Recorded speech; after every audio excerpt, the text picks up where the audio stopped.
Hey listener, welcome to 1000 Routes. I'm your host, Nick Bennett. In each episode, we explore the uncommon paths of solopreneurs who have bet on themselves and the reality of what it takes to build a business that serves your life. And if you want to change your own route, you can check out Full Stack Solopreneur, our 90-day group coaching program that has helped dozens build clear, compelling offers that you can market and sell with confidence. You can join now at fullstacksolo.com. That's fullstacksolo.com. Enjoy the episode.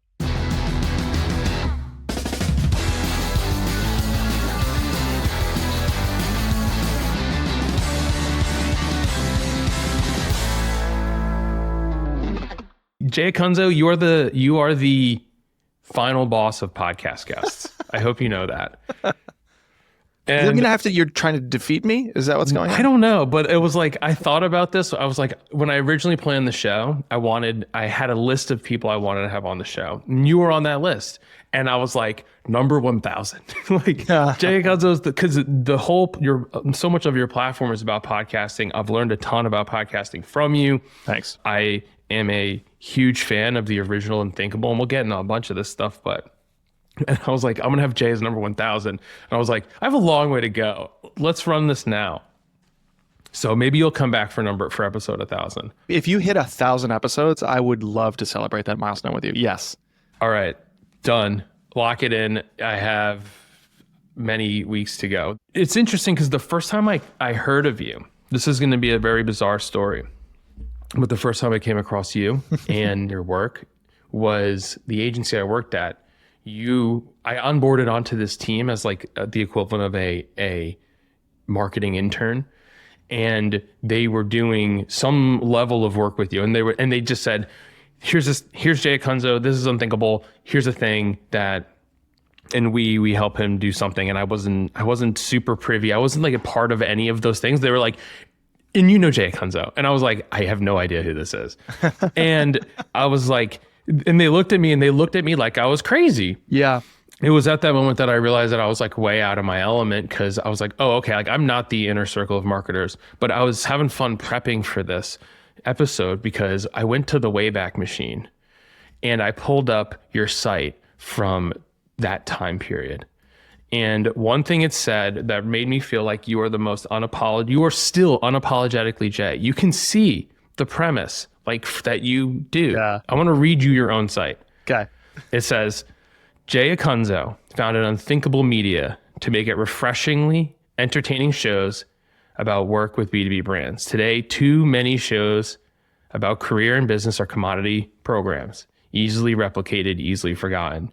B2B companies can create more resonant, more differentiated programs than yet another glorified talking topics with experts show. Doing so can create super fans, increase loyalty, claim a theme in the market, and spark a movement in the industry. And then Wayback Machine shit the bed and it got clipped off, but I got that segment. And I was like, you can see the premise 10 years ago, or almost 10 years ago now. Wow. I think that was from like 2017, 2018, that Wayback was able to produce that. Thank you for that. I was narrowly focused on shows. It's funny because everything I do now, helping people find clarity on their message and develop a premise, people might call that a big idea they own in the market. That all comes out of me, being a petulant content marketer and being like, why is this all a volume game? Mediocrity pushed harder and harder doesn't work. Why are we doing this? And that was like 2012. And then these other two things that happened to me. The other was I started making podcasts for my employer and on the side. You mentioned Unthinkable. That was my show for many years. And I was like, oh, wait, premise development, format development, starting a movement around all the things about making a show. That applies way beyond just making a show. And then the third thing was I became a public speaker, like an author and a public speaker. That was my profession. That was my source of income for many years. And the roll-up of all that is, especially the latter two things, it's all about creating what I've started calling a platform of impact. You meet those authors or speakers and they have that really big idea, that well-honed premise that's like the premise of their book, but they don't stop there. They use the premise and the IP in the book to go and create yet more IP in their content. And then their platform is like just a coherent circle with the center of that circle being the premise. So you got their podcast, their newsletter, yes, the book, the courses, the free online assessments or quizzes, the consultations and the audits. But everything those people build, you're like jealous of, or it's, for me anyway, I was always frustrated by it because it feels so high impact and coherent at the same time. So for lack of a better phrase, I've started calling that a platform of impact, and the premise is the starting point. So thank you for pointing that out, because I totally forget that I sort of draw on these fields that I moved around and moved through, and I'm trying to borrow from what they do to have an impact and apply it to the world of soloists and entrepreneurs. Well, you've been beating this drum forever. There's a through line here, right? Like, you've told the story 1,000 times about how you went from like Google to HubSpot to NextView, and it's interesting to see how you saw the problem that you are still working to solve today. Yeah, and it right. shows up in all of your work even back then. Can you walk me through the moment, though, that you decided you were going to go all in on what was more publicly, like, Unthinkable Media is still a thing, but it's not. It's my LLC. It's Right. not a front-facing brand. Right. I'm the brand. Point in time it was, right? Back then it was Unthinkable Media as more of the company. But either way, regardless, can you walk me through the moment where you were like, I'm not doing this anymore, and I'm gonna, because going solo now versus 2018, I think is kind of when you made the leap out of NextView. Like, it's a different thing. It's a good question. I have a really specific take on this, and I want to be clear, because you use the phrase that like causes my ears to perk up, which is make the leap. I didn't make the leap. I worked really, really hard to make sure there was no leaping to be had. And I think our culture kind of lionizes entrepreneurs broadly. And then narrowly, there's this moment of making the leap that people talk about, but it mostly is lore and myth and not true. Or if it was true, it was not smart. So I'll change the question. How'd you move the boat closer to the dock? Yeah, that's what it is. Eventually, you do have to burn the boats, right? It's like I left the day job eventually, but not by trying to run and long jump onto the ship as it sails away. The way it happened for me, so I'd moved through tech and saw it from all angles. Enormous global company at Google. I was in sales at Google. A pre-IPO HubSpot, I was their head of content. Then a startup in between those two big brands that was really, really tiny, about 12 people. I was also their head of content. And then a venture capital firm. So I kind of saw the 30,000 foot view, or maybe sideline view, if you want to call it that, the observation of tech as an industry in venture. I was their VP of content community. And then as I was, I think, entering year 3 of working for that VC here in Boston, I had 2 things happen to me. So one was I was running this side organization. It was probably 3 years old at the time, called Boston Content, which was purely me and a friend, Aristia Rosenberg, who came out of the agency world, trying to figure out this new thing called content marketing. And we were both very creative minded, and we really didn't like how most of content marketing was like over promote mediocre crap. So we wanted to steward the field a little bit, help people, advance in their careers, but we had a perspective. So I was running that organization of meetups and panels and occasional talks, which kind of helped me cut my teeth on the speaking front and also build a little bit of a name for myself locally. And I reached out through old Twitter, RIP, to Andrew Davis, who's a marketing author and speaker. And he, I think, is one of the best living public speakers in the business world, Andrew Davis. And I was like, hey, we have this organization, would love to get coffee sometime. He's like, yeah, let's get a beer in Charlestown. I live here. So I was like, okay, awesome. I'm going to convince this guy to come and speak at my organization. But he ended up convincing me to become a guinea pig in this agency of his, which was emerging at the time, where he wanted to run a management company. It didn't last very long. I was an experimental client along with a few others, and it never got past that. But it worked for me. The management company was to help emerging business authors and speakers break in, figure out the field, figure out the business, launch a couple projects. That's where my podcast Unthinkable came from. And at the time, I keep saying Unthinkable, I don't host that show anymore, but that's what I was doing at the time. And so he kind of broke me into paid speaking a little bit while I was still at the VC. So now I'm averaging less than 1 paid speech a month if you average it out. So it's not a business. It's just a side thing as Andrew's agency was getting off the ground and I still had a day job. So that was one thing.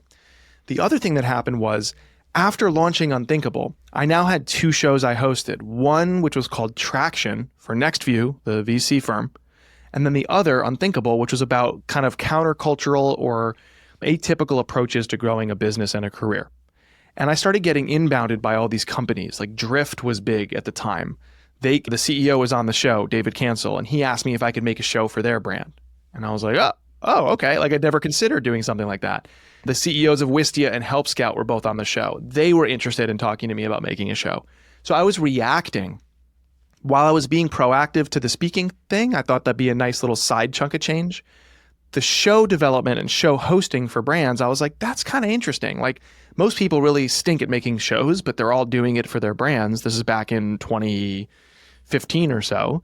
I can help with that. I have a method that's emerging. I have skills that I can use. I have a desire to do this better. And so I started to make a little bit of money on that too. And then right as it was getting too much to do on the side, this was pre-kids, I went to my bosses and I told them what was going on. I said, I love it here, but I'm moving towards something. And they convinced me to stay, but moved me down to 4 days a week, no change in compensation. And I was like, done. Absolutely. I've never been my own entrepreneur. I always thought you had to start a SaaS business because that's the world I came out of. I never wanted to. So what else could I possibly do as an entrepreneur? Maybe the speaking thing, that seems like a lottery ticket, not a smart move. Turns out, nope, that's a business you can build. But they told me, I'll give you Fridays and you work for us Monday through Thursday. And so I did that for about 9 months. And at the end of it all, I'd built enough traction on the revenue side and enough interest in the mechanics of these like two-pronged things, like these two revenue streams, that I once again went back to them and I was like, listen, however we message this publicly, I need to go full time now on my own thing. So I did not leap at any point. I tiptoed very, very carefully, sometimes reacting and sometimes strategically. Sometimes in the beginning, some of the smallest things make you question whether or not you're doing the right thing. What were some of those things for you? Early on, you mean? Yeah. Like when you had that Friday, with the first few Fridays, we were like, okay, like be business Jay now. Try to go and figure something out. Like go find a show to host or go find someone to talk to or whatever the thing was. What was that for you? I coughed just now, but it was me trying to laugh as a toddler parent. That's what that was. Because I was like, guffaw, that's the word. I guffawed because you were like, be business Jay. And I was like, no, my friend. It took me years to be business Jay. Early on, I was a mercenary. I was a project, freelancer, which by the way, freelancers are businesses in some sense, but like I was just selling my time. I was just like, I'll make a bunch of shows for brands. That's cool. I'll give a bunch of speeches for a fee. That's cool. I had no understanding of like sustainability, repeatability, how not to burn out, because I had all the time in the world and all the energy in the world, and I didn't know what I didn't know. So I would just summarize that as I threw myself at it. So I would make up for a lot of mistakes where, to your point, I wasn't doing the right things, and I can describe a few in a second, but I would make up for not doing the right things, 9 to 5, by the fact that I could get up early and write and felt energized to do it. I could work late at night and often did. I could work weekends at the time and could. I could have a ramen noodle year, because I basically cut my salary in half year one. I was only able to recoup 50% of my salary year one in 2017, 16, 17, something like that. And I could because I didn't have a mortgage and 2 kids like I do now. So, I would spend time doing all the things that made me look like an entrepreneur. I think this is what we do a lot. I would create assets for or language for my website. Updating my social profiles, posting on social, like doing things that like projected outwardly that like I do this, but didn't really build a business, right? Certainly not the back end accounting and back office type stuff, and certainly not the sales and marketing stuff that actually worked. Now, the only thing that saved me was I did have in my corner Andrew and a couple of his teammates at the time building this agency around me. So I had this source of advice and this guy who had been building his agency, but also before that, his own speaking business. After selling an advertising or a marketing agency, he went out to become an author and speaker and been doing it for 9 years. So I wasn't totally feeling around in the dark, but earning a living on your speaker fees, that takes a while to get the flywheel going. So I needed that secondary income stream of making shows for brands. And although I was winning clients, every single project was burning me out. Like I was doing too much for too little. I wasn't really clearly articulating my, value to them. I was kind of positioning it publicly, but people didn't quite get it, which by the way is still a problem that plagues me to some sense, right? So I think like I was doing a lot of stuff that I look back and I'm like, right, you were trying to show others that you're good at this instead of just being good at this. So there's like a great metaphor from my days playing basketball. Like I used to play a ton of pickup basketball around Boston. And I remember there was this, like, if you play basketball, you know this character. There's like this guy I'm picturing who'd always come and play like right after work hours. And he'd come with this gym bag full of gear. He had the energy drinks, he had the headband, he had the arm sleeve because that was an emerging trend at the time. He had fresh new sneakers from some, whatever, LeBron or Jordan or whoever. He looked like a kick-ass basketball player. And then a funny thing would happen. We'd start the game and the guy couldn't play.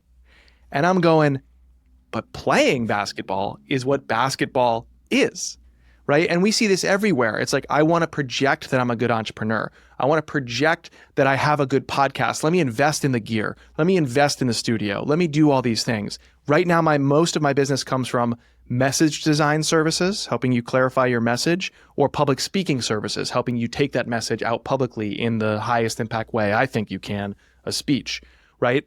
A lot of people, let's just take speaking, they think they have to have like beautifully designed slides or whatever it is in your thing. It's trying to look the part. And then you get sucked down doing the work to look the part instead of actually playing the actual game and mastering that skill, because it's not glamorous to do that part, but that's what works. Yeah, you're always talking about the work that looks like work, and it's not. Yeah. My biggest fear, because I have a little bit of a public platform, is that people use my work, and I know some do, as a convenient place to hide, where they feel productive reading my newsletter, listening to my current shows called How Stories Happen, because it's really cool to listen to an exceptional entrepreneur dissect their story that they tell everywhere, right? Like, it's really fun. You feel like this, sense of achievement in your head, this dopamine hit, and you feel productive, consuming my show or any other things that I put out. But I want you to produce. Like, I want you to go and do the work. And that is a huge gap for a lot of people, and it's different when you hire me as a consultant, then I'm holding you accountable and I'm working through it with you and I'm collaborating with you and doing the work alongside you. Like, for the vast majority of any audience in a client services business, they aren't hiring you. So my question is always, so what am I doing for those people? Am I a convenient place to hide, or am I actually sparking real work? And that's, kind of, you're not here for my therapy session, but welcome to it, my friend. Well, I think there's a lot to be said. There's a false sense of productivity by consuming a bunch of content. Yeah. Reading things on LinkedIn, listening to the show, reading the newsletter, whatever the thing is, it's a trap. It's a trap that we've all fallen into, because you're like, if I just learn this next thing, this will be the thing that helps me get out of where I'm at. Yes. And it's weird because we're both in this similar place where it's like, we create the content about doing a thing and you need people to read it to want to do it. But then you're like, at some point, please stop reading it and just go do something. Yeah. Like, I have two very simple observations I've been making lately about the world of soloists and entrepreneurs more broadly, which is we're doing a lot of things that actually push us further from having clarity in what we're trying to say and do, and from developing ideas that have an actual impact, because we're just sort of like sharing more and more content or consuming it more. So like these two observations, I actually wrote this down right before I started this interview with you, because I'm working on my kind of comprehensive methodology. Like, I feel ready after a couple of years to like have the method, teach the method, sell different parts of it, put it to the book, all that stuff. I like to say things like, don't market more, matter more. And then I look at the behavior of people and they're just marketing more, and none of it matters and none of it works. And, so it's like the two observations I wrote down: clarity creates clients.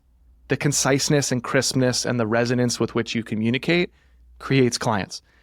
And the other thing I wrote down was big ideas, despite what you might have been told, can still have a big impact on your business. And furthermore, on the world. But what do? We create a lot of commodity stuff. We shove more and more and more into our day. So we push ourselves further from clarity. So we don't create clients. We share a lot of our expertise and advice, but all of it's commodified. So you can get it anywhere. There's no real big idea driving it. There's no real premise to it. So it hits weaker. It's not going to actually stand out. It's not going to connect deeply. It's not going to spark action in others. So we're pushing ourselves further from clarity, and we're also not putting forth our biggest and best ideas. And these are, I think, partly our fault, but also very much the places we show up. These social networks understand how to make sure that you continue to play that game because it benefits their business. And then the gurus who come along to teach you stuff, they also make sure they prey on your baser instincts. They pummel you with these, guilt trips and overpromised simple secrets, which don't exist. So there's a lot of friction and a lot of investment behind from very large companies and well-known people too, pushing you in the wrong direction. And so I think that's where that rant of mine came from. Like, I don't want to be one of those people pushing you in the wrong direction. I don't want to be one of those people who's trying to help you do better work, but all you end up doing is reading about doing better work. Yeah, getting people out of their own way is, in that respect, is a much larger percentage of the job than I think we give it credit for. Oh, totally. Oh, every business author realizes that eventually, no matter what topic you talk about, you are in the business of helping people trust themselves more. Yeah. Like that is, I think you said that to me, I don't know, maybe a year ago. Yes. If you do this long enough, what you realize is that is the linchpin. That is the fundamental starting point. That's why a lot of business authors end up going the self-help route eventually, because they realize that's actually a big, big problem. And now there's bad ways to do it, sure, but I got out of my own way and you can too. yeah, exactly. Yeah.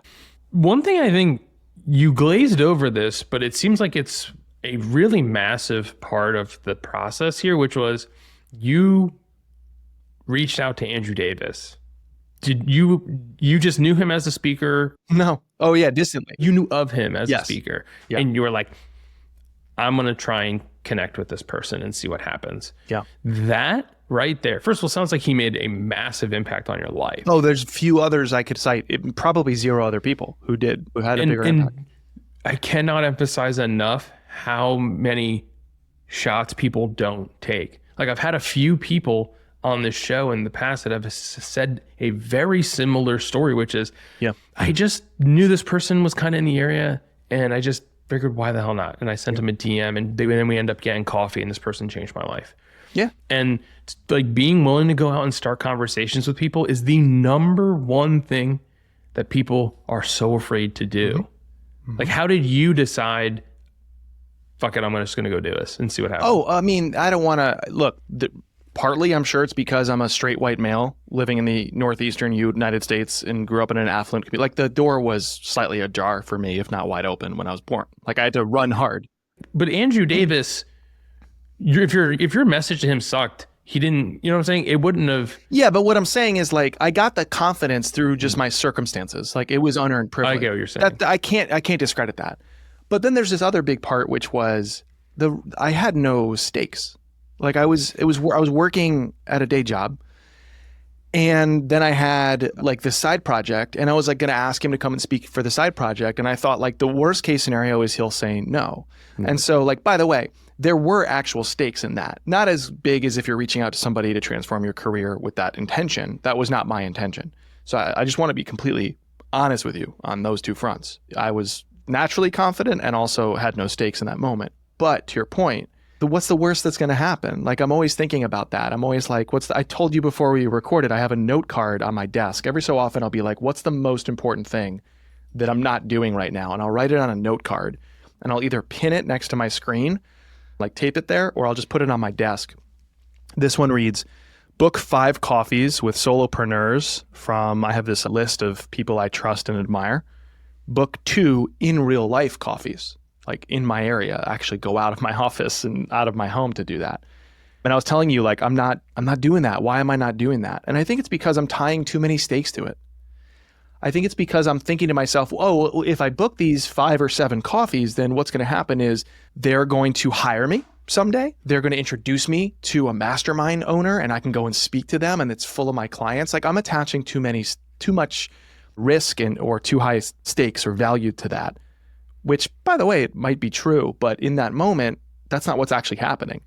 All I'm doing is asking to get coffee and like swap notes with another entrepreneur. That's low stakes and also fun. And so I go through this with, I had a friend who came to me agonizing over the fact that she wanted to write. She wanted to write a Substack. She wanted to write a newsletter in support of her business, whatever.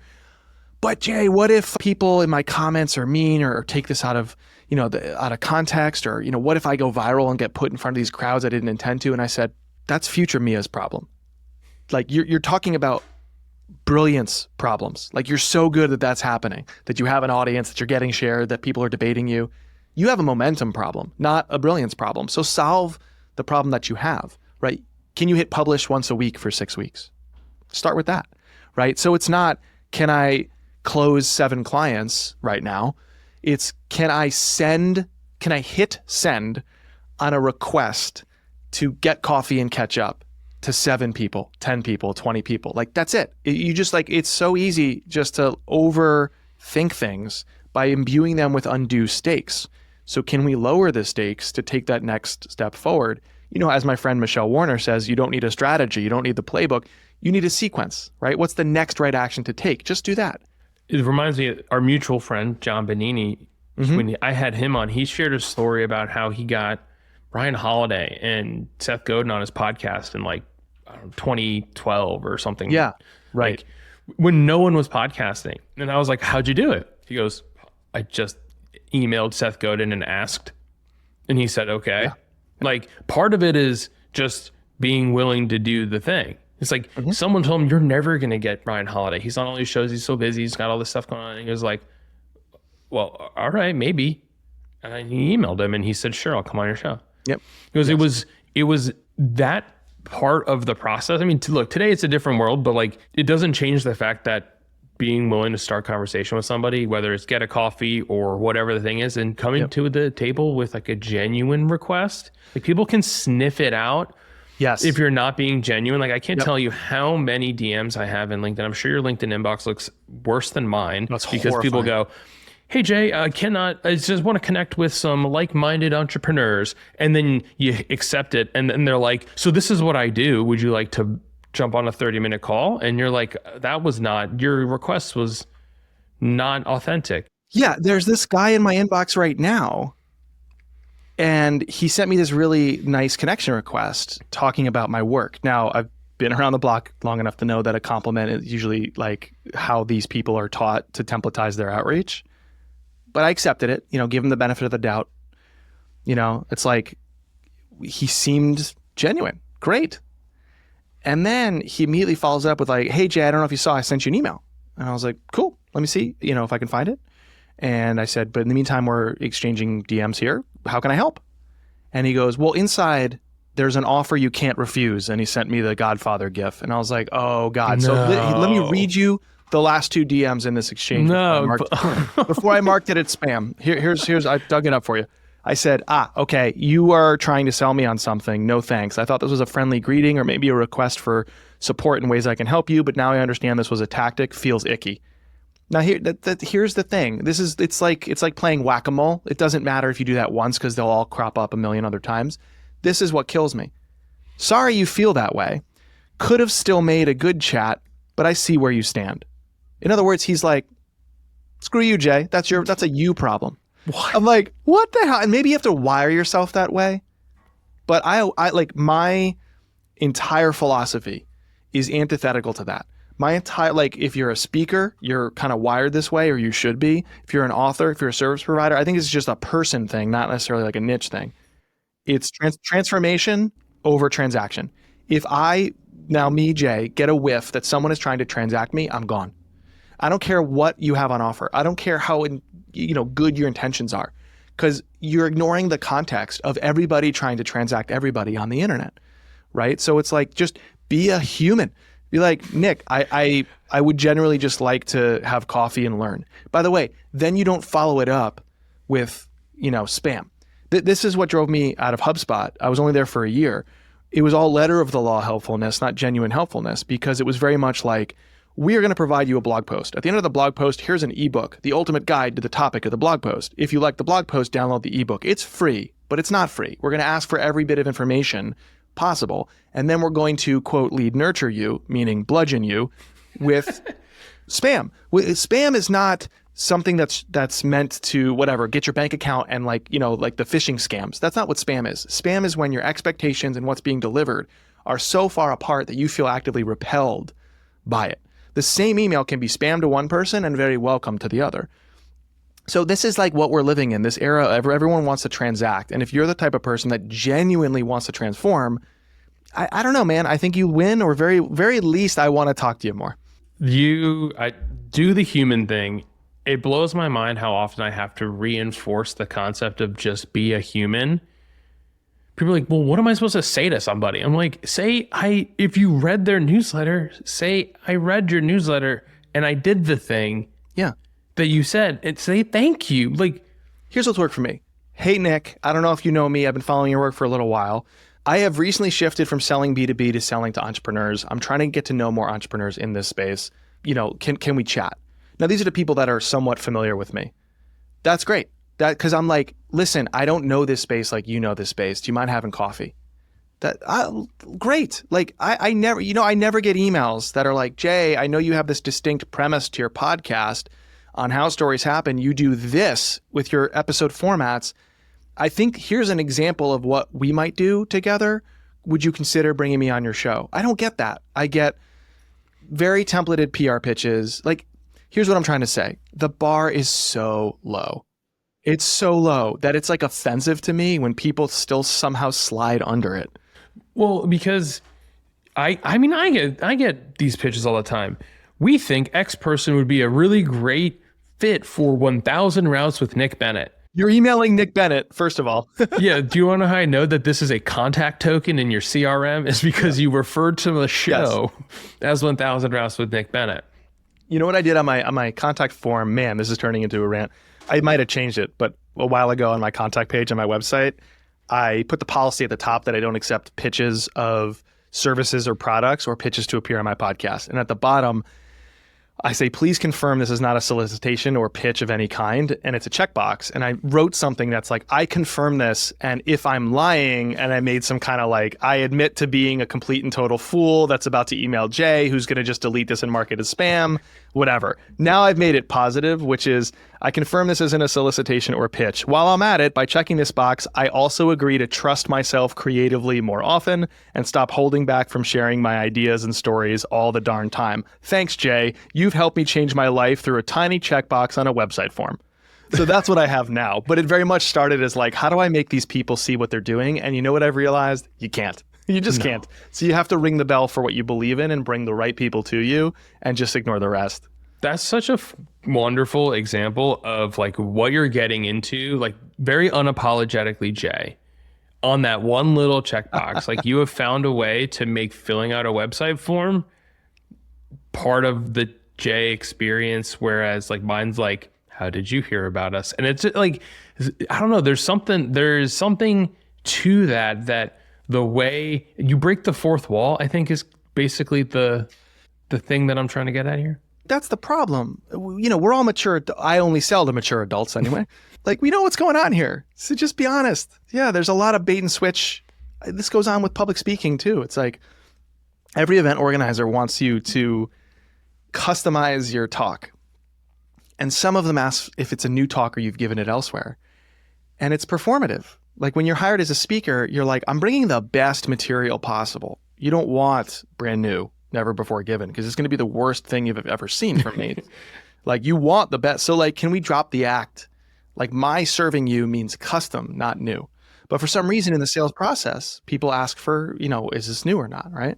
Then they have to come up with a kind of polite way of saying it. Or I gave a workshop on message design for entrepreneurs. And it was about like, how do you stand out? How do you convey quickly and concisely what you're about to separate, but also to convey something positive, not just like, I'm not them, but here's what I am. And there was one guy who came up to me, he's like, this is so refreshing. And then he broke my heart. He's like, because I just left a business where, all the examples you used, Jay, were entrepreneurs. I just left a business that was larger where all my bosses would have hated your examples. And I was like, why? Because they're entrepreneurs? He's like, no, because they spoke in plain English. He's like, all our communication was dense and corporate and all this stuff. It's like, that, okay, yeah, great. That's why I like this crowd, is because more and more solopreneurs are going, we're people helping other people, like making friends as marketing. What a good feeling. Yeah, well, I think the other reason that people want the new talk is because they can say, Jay Acunzo's new talk. I am not that well known. Nope. I mean, whatever. Whoever's new talk, like Seth Godin's new talk. Maybe Malcolm Gladwell. Yeah, they want that on their marketing materials. But like, I'm with you that I don't think anyone is going to think about it that hard. They're going to go, oh, Seth Godin's there. Like that's the layer of care. Well, I'm not a fill seats speaker. I'm a fill minds, fill notebooks speaker. There's different types. Fill seats is like you see them on the agenda, you buy a ticket. And maybe Seth is that. I'm definitely not that. So I appreciate the compliment. Brendan Hufford, who you also know, another solopreneur, he says that I'm your favorite marketer's favorite marketer, which I love. Because what he's saying very gently is like, Jay is better than his notoriety. Fine, I'll take it. Brendan's hilarious. Brendan has there is no filter. There is no filter. He is a wonderful human. I absolutely love Brendan. Okay, I'm very open about how this show is a product of the Creator Kitchen, and it hurt my heart to see that Creator Kitchen, that you ended it. Yeah, ending things is never easy, even if it is the right thing to do. Talk to me about your decision to wrap that up and just kind of how you navigated that one. I think that's something that people don't really know how do you land the plane? I hope we did it well. I mean, you would know better being on the receiving end as a former member, but I feel like, so Melanie Diesel and I, Melanie's another marketing author and speaker, we both got punched in the mouth in the pandemic. We both have little kids. Both relied heavily on paid speaking to earn an income. And the pandemic wrote those businesses down to zero in a week. And then to claw back, I lurched around for many years. And one part of that lurching that felt more strategic than just reactive was at the end of 2022, Melanie and I were talking about ways we were clawing our businesses back. She wants to rely a little more on travel-based speaking than I do, but not the volume she used to do. And I want to stay home as much as possible. Neither is better or more noble, it's just what we prefer. I said, I have this URL, Creator Kitchen. I'm thinking of building a membership. It's going to be education forward, maybe with a Slack community, but I'm not a community builder. Do you want to go in on this with me?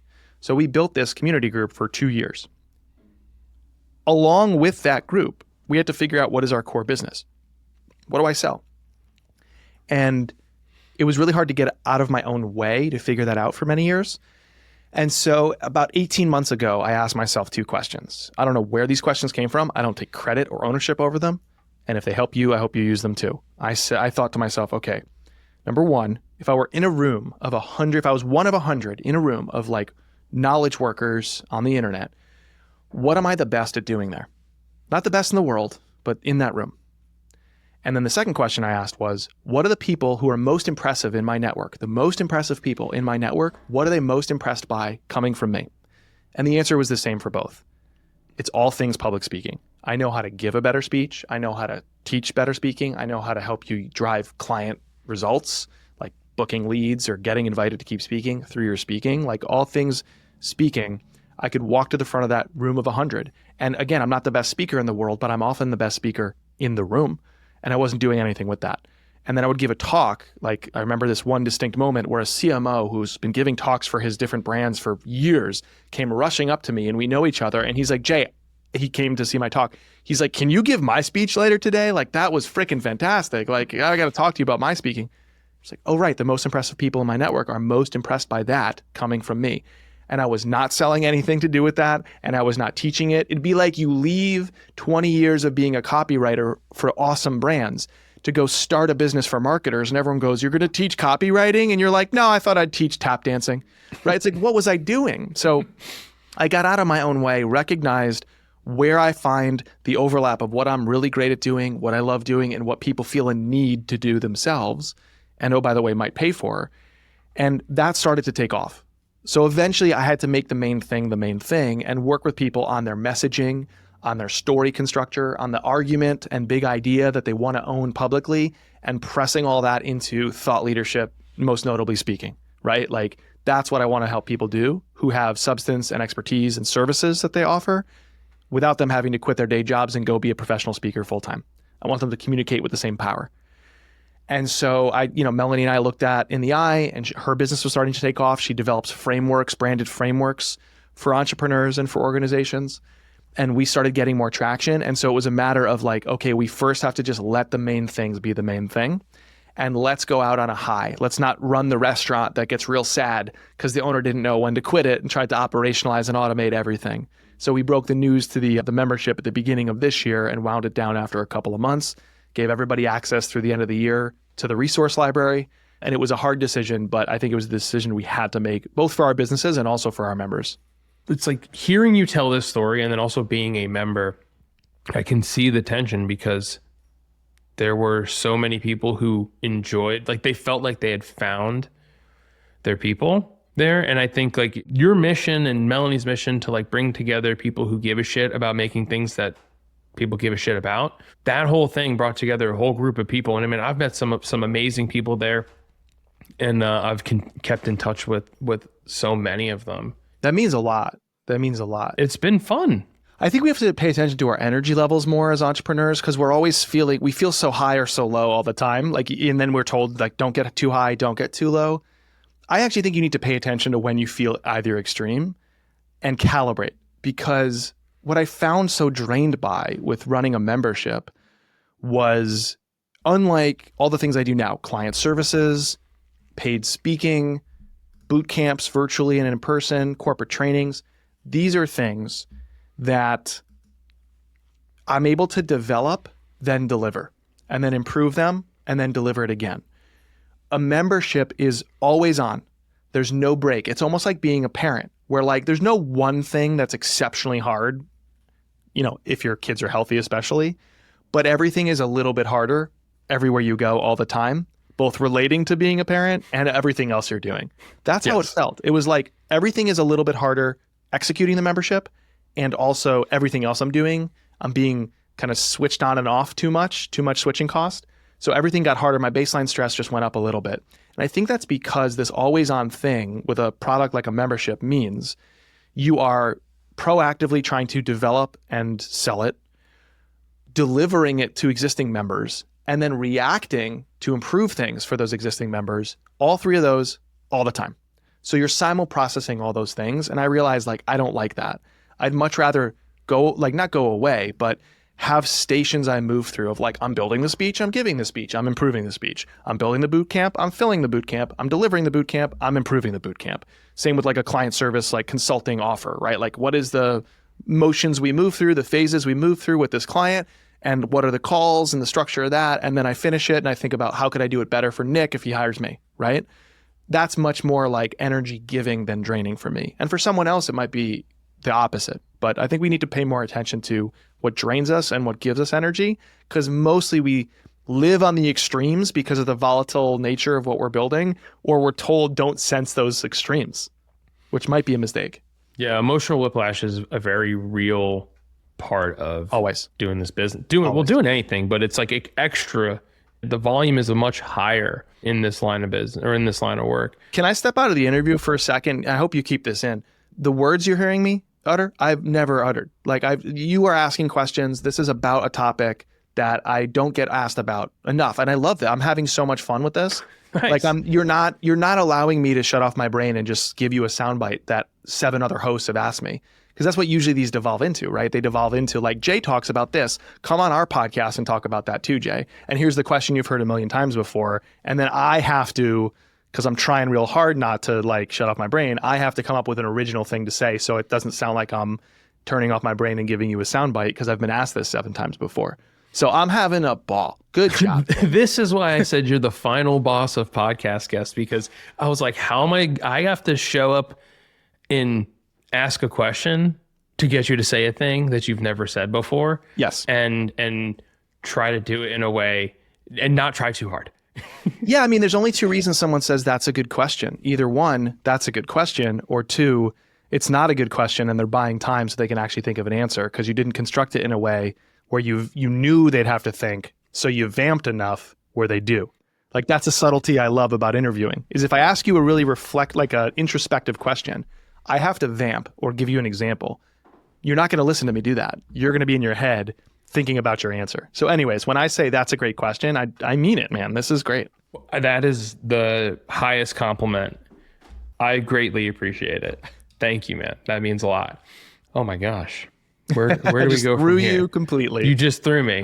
Well, hey, here's a couple things as we kind of wrap up here. There's one thing I wanted to chat about very quickly that I thought was hilarious. So you posted this video to LinkedIn the other day, and you was talking about how your exit interview at Google, the person said to you, your next job like, you be careful because you can only use this Google story once.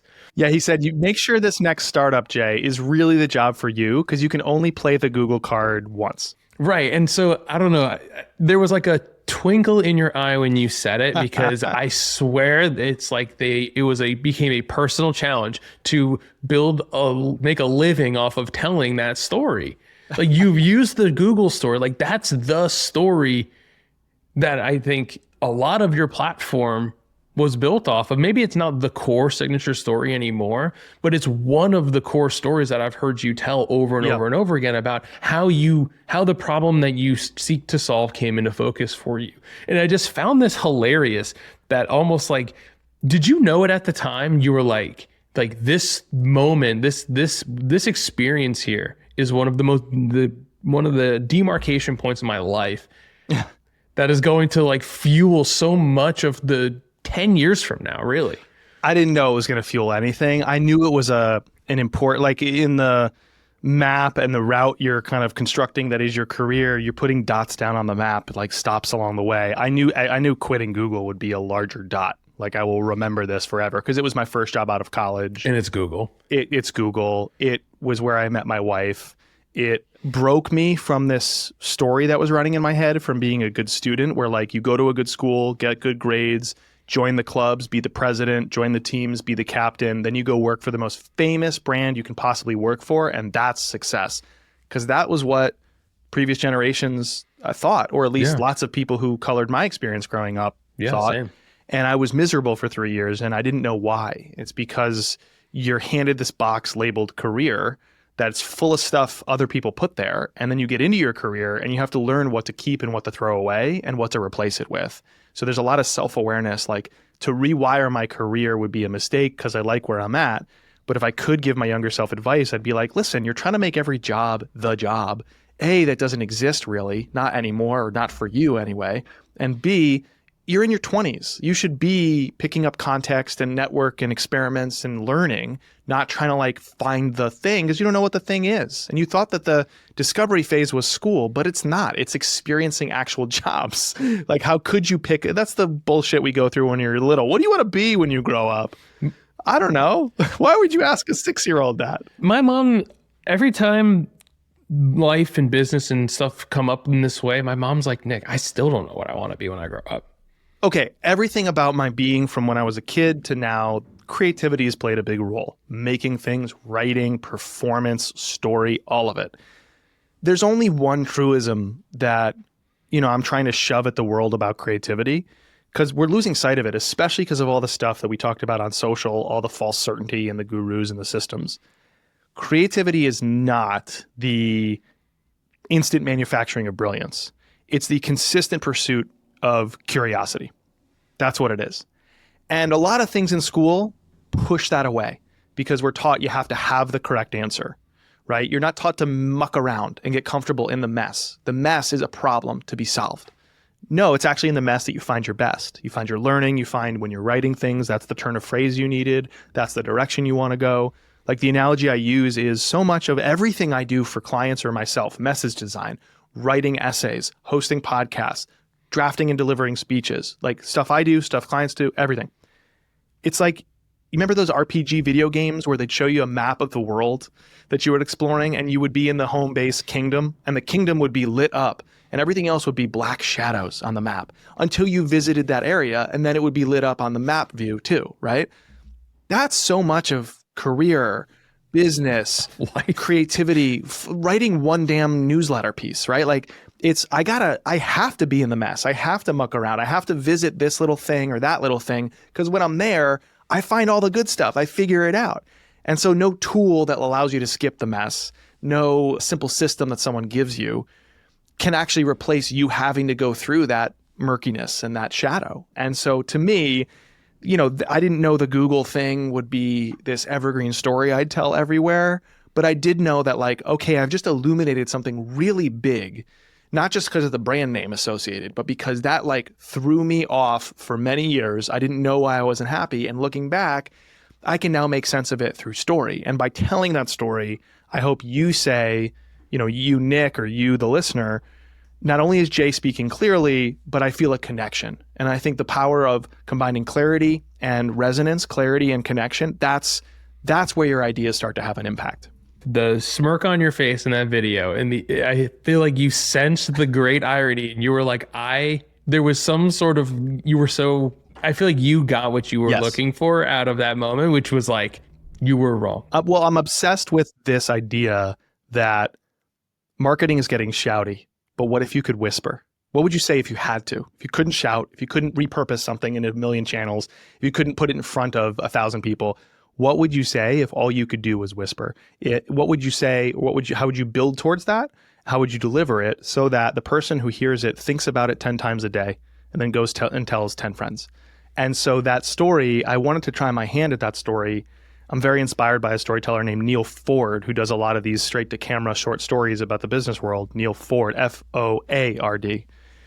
So I want to try it like a kind of a Ford-like story. And I think I ended it with, like you said, a twinkle in my eye, a smirk, and an eyebrow raise, right? Because that's antithetical to a lot of speakers, either on camera or on a stage, where they're trying to get the standing O or trying to get the likes. And so they kind of shout at you. They're like hunting a huge emotional reaction. But what if your reaction, that's actually the best possible reaction in that instance, would be like, oh man, this guy, right? Like, or you sit there still in the silence and you just absorb it. Like, how would I hunt for those reactions instead? So that was my attempt to start, figuring that out and trying. I appreciate it. But I like the idea of this, like the slow media. This, like, it's not like the cut. It's just, and having been consuming your work for as long as I have, I felt the inside joke. I was like, oh, I get this. Like, I get why that moment mattered. I get why this person, and you ended it on like, and I replayed it. I was like, did that just happen? And I was like, I get why this moment was so powerful. And then you using it as a tool to create some power here. So, you know what? I've told that story at least 50 times too. Like, I've told it in speeches, I've told it in conversations, I've told it on podcasts, I've written about it. Like, I've thought about it, right? I think we have this delusion that this is something that a former member of the Creator Kitchen, such as yourself, also said this. Susan Bowles, another soloist. Susan's like, Jay, I just thought people like you poop gold. And I didn't realize like how much work goes into delivering a story or a message or a speech that connects like that. And I'm like, yeah, it looks effortless only because it wasn't. That's the secret. There's not really a secret. Like, we all know that, but I think we want to believe there's any other route to it. And I don't believe that at all. Normalize making the mess. All right, man, looking back, what's something you would have done differently? I mean, it's so fresh, but it's those two questions I asked. Not that I would have asked them specifically earlier or differently, but I think I've always felt too precious around my ideas, where because I was a keynote speaker, I forged my teeth as an entrepreneur in a way that gave me very many advantages and skills. I don't want to belittle that experience because, oh my gosh, I loved it. And I benefit greatly from it everywhere I show up. But one thing it taught me was, I spoke, and this includes, I'm pointing to my screen here because I'm looking at my like LinkedIn profile here because I was like looking for an old post of mine. I would share only big ideas. Like, I got away from the application of those ideas. I got away from what I call the feel of the flower. And I was trying to give you some big idea to change how you make pizza, where you were like, no, I'm just really struggling with this one step. And how do I figure that out? And so what I'm trying to do now is rewire myself to do things like you mentioned. We talked about Brendan Hufford. I posted an 11-minute video, which was a snippet of a coaching call I had with him, where I helped to rework his signature webinar that he uses to book more clients. I helped rework that in real time and then edited it together as a resource. He allowed me to do it publicly, right? It's like, that's a new way of seeing me. If you've been following me, that's a new way of me showing up, which is I have all these abilities I'm grateful for, but being a keynote speaker, you're not responsible for the application layer. You might answer some questions about how to apply your ideas, but you're like, I'm here to shift your perspective, and then I'm out. And so now I really wish, looking back, that I started sooner, because I always sense this tension moving past paid speaking towards services, that I wasn't doing enough to share the practice, to share the process and the practical. And only now am I like, that's what I'm excited to do in my own way, with all the big ideas and ways of speaking that I have, but so that people can actually like execute better. you know? So I wish I had done that differently, meaning like a couple years ago, I wish I had sensed that tension and then quickly done something about it instead of saying, no, I don't want to do that because everyone else does that. I wish I'd realized like you can play the game, but your own way. There's an immense amount of value in people seeing you in action. So, dude, let's end here. What's next for you, and what do you want to build that you haven't built yet? I'm spending most of my day in a Notion file, which is me taking everything I've built over the years and putting it into a comprehensive method. Because once you have the method, that's like the best thing about my IP that I can build right now. I know my premise for my platform. I have signature stories. I have all these visual frameworks. I have a lot of these ingredients. Now I got to put it all together into the dish or even the menu maybe. I'm calling it the Matter More method. And it's meant to help people build businesses by mattering more, because a lot of people are just marketing to exhaustion and they're not seeing traction anyway. So that's really what's next for me, is codifying everything into this one methodology. And then I can break pieces off as offers I sell. I can press it into the book. I can start to explore it through content. And so if you're on my newsletter, for example, or you listen to my show, all my essays and all my monologue episodes have been me trying to work through pieces of this method without you really knowing I was doing that. So now you and your listeners will. But that's what I'm most excited by, is over the next couple of months, it's going to all kind of click for me. And then I think the world is your oyster as an entrepreneur when you have that system, your marketing, your public evangelism of your ideas off your platform, and certainly your sellable offers. It all feels like of a piece and feels a lot more sustainable. I love it. Jay, thank you for coming on the show, dude. Thank you for sharing your story with me. I know more people feel seen on their own route because of it. So I very much appreciate you, man. This has been a ton of fun. Agreed. Back at you. I'll come back anytime.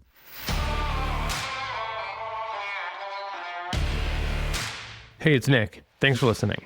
If you want to take part in amazing conversations like these, then you need to check out Full Stack Solopreneur, where you'll get access to bi-weekly group coaching clinics, guest mini courses from legendary solopreneurs like Morgan Ingram and Max Trailer, and so much more. You can join right now at fullstacksolo.com. That's fullstacksolo.com.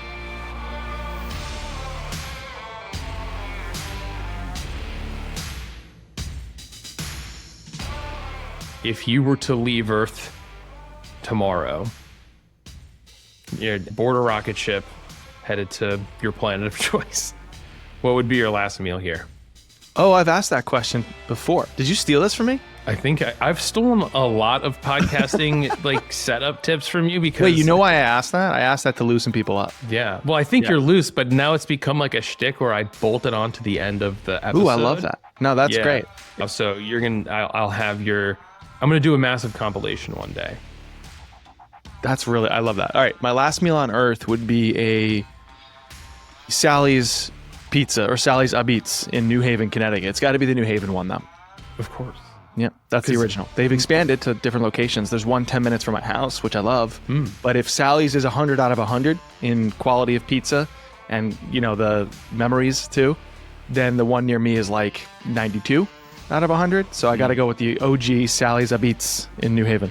Thank you for saying Sally's, because I agree that New Haven is pizza capital of Earth. Yes. People don't get that. No, you get it though. Yeah, and thank you for not saying Pepe's and not saying Modern or Bar. Well, growing up, it was Sally's versus Pepe's, like Yankees versus Red Sox, and somebody would wander over and go, I'm a Modern fan, and that was like the Mets, right? And then Bar would come in and be like, I guess you're a Phillies fan? I don't know. Like there was like the hierarchy of baseball teams was very similar to the hierarchy of, it's like Sally's and Pepe's, and I don't want to hear about anything else. Yeah. And my family was a Sally's family. I wholeheartedly agree. The office of the company I used to work for was in New Haven, and everyone always wanted to go to Modern, and I was like, I can't with this. What's going on? So I feel you.